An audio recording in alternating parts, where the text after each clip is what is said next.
On the night of March 8, 2014, a Boeing 777 stood on the tarmac at Kuala Lumpur International Airport, gleaming under the floodlights.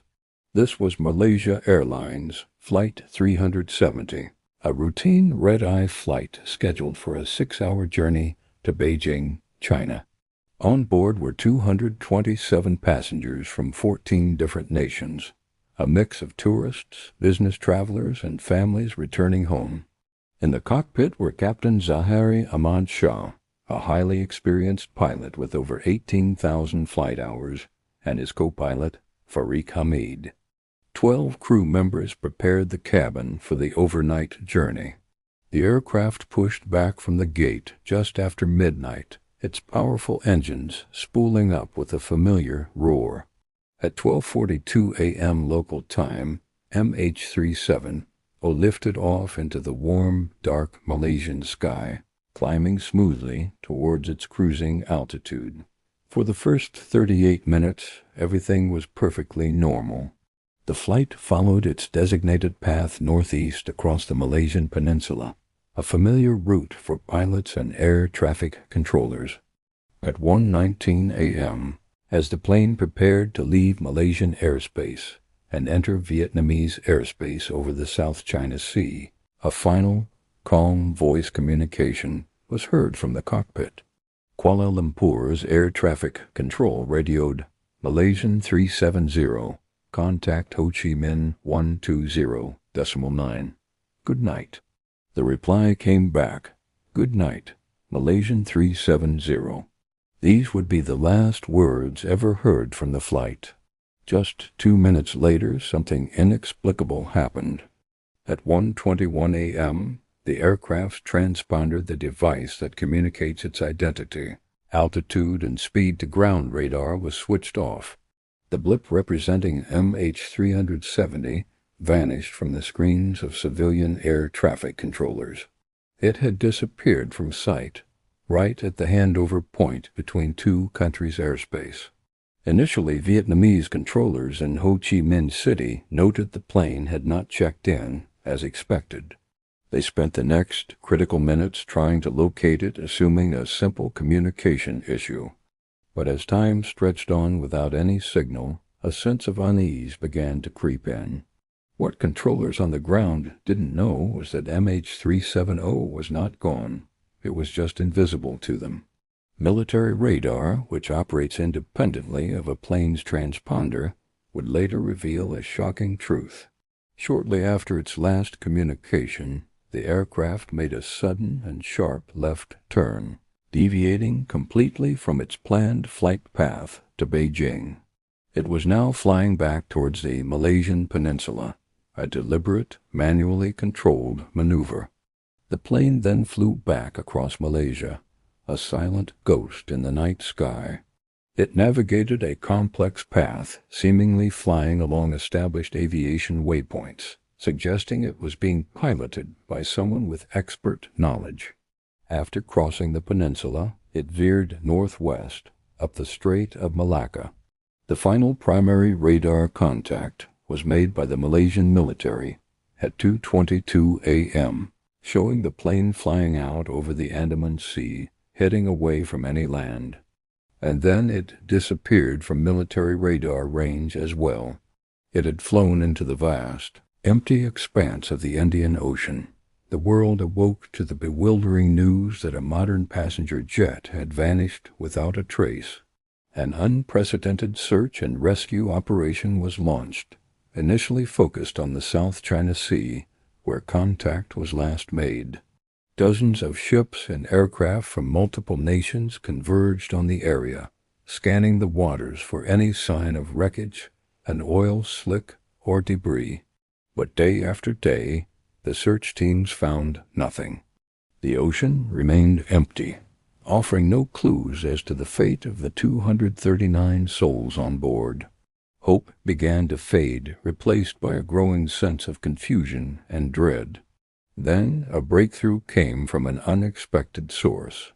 A British satellite company, Inmarsat, discovered that its satellite had been receiving Hourly automated pings or handshakes from the aircraft's satellite data unit.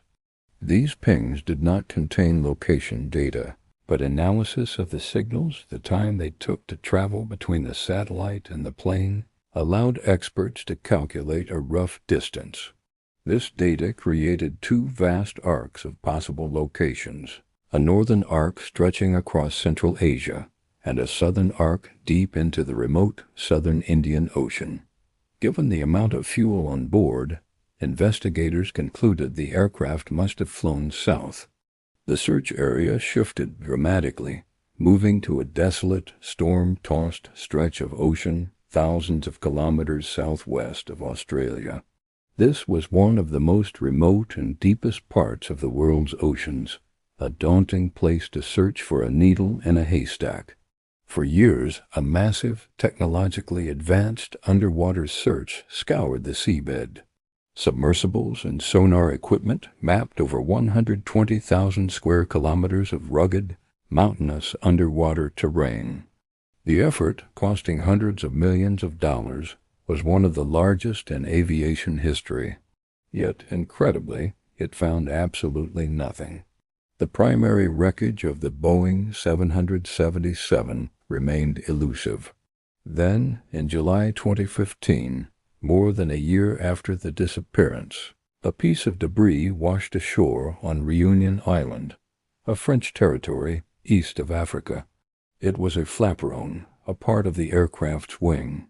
Serial numbers confirmed it belonged to MH370. The discovery was monumental. It was the first physical proof that the plane had indeed gone down in the Indian Ocean. In the following months and years, more than 20 other pieces of debris, confirmed or believed to be from MH370, were found washed up on the coastlines of Mozambique, Tanzania, and South Africa. Ocean current models showed that debris from the suspected crash zone could have drifted to these locations. But these fragments only deepened the mystery. They confirmed the crash but offered no explanation for why it happened. Without the main wreckage and, crucially, without the flight data recorder and cockpit voice recorder, the black boxes, the world was left with only speculation. Numerous theories emerged, each attempting to explain the unexplainable. One of the most prominent and debated theories centered on the pilot, Captain Zahari. Some investigators suggested a deliberate act of mass murder-suicide, pointing to the calculated flight path and the disabling of communication systems. Others fiercely defended the captain, citing his clean record and lack of any motive. Another theory pointed to a catastrophic mechanical failure or an onboard fire that incapacitated the crew, leaving the plane to fly on autopilot until it ran out of fuel, the ghost flight scenario. However, this struggled to explain the deliberate turnback and the precise navigation that followed. More elaborate theories whispered of a hijacking gone wrong or even a military cover-up, suggesting the plane was shot down or secretly diverted. None of these theories could be proven. Each had evidence that seemed to support it, but also significant points that contradicted it. In January 2017, after nearly 3 years of fruitless searching, the official, government-led hunt for MH370 was suspended. In 2018, a private company, Ocean Infinity, launched its own no find, no fee search with more advanced technology.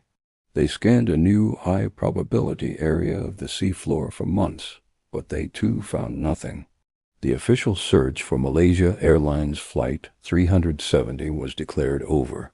For the families of the 239 people on board, the lack of answers has been an ongoing torment. They have been left in a state of limbo, unable to grieve properly, haunted by the endless questions. They continue to campaign for the search to be resumed, holding on to the hope that one day the wreckage will be found and the truth will be known. Today, the disappearance of MH370 remains one of the greatest aviation mysteries of all time. How a modern, sophisticated jetliner, tracked by satellites and radar, could simply vanish in the 21st century is a question that defies our understanding of the modern world. It is a chilling reminder of the unknown, a story of loss and uncertainty that continues to captivate and confound the world. The deep, dark waters of the Indian Ocean hold their secrets close. The final moments of the 239 people aboard are lost to the silence of the abyss. Case unsolved. Mystery eternal.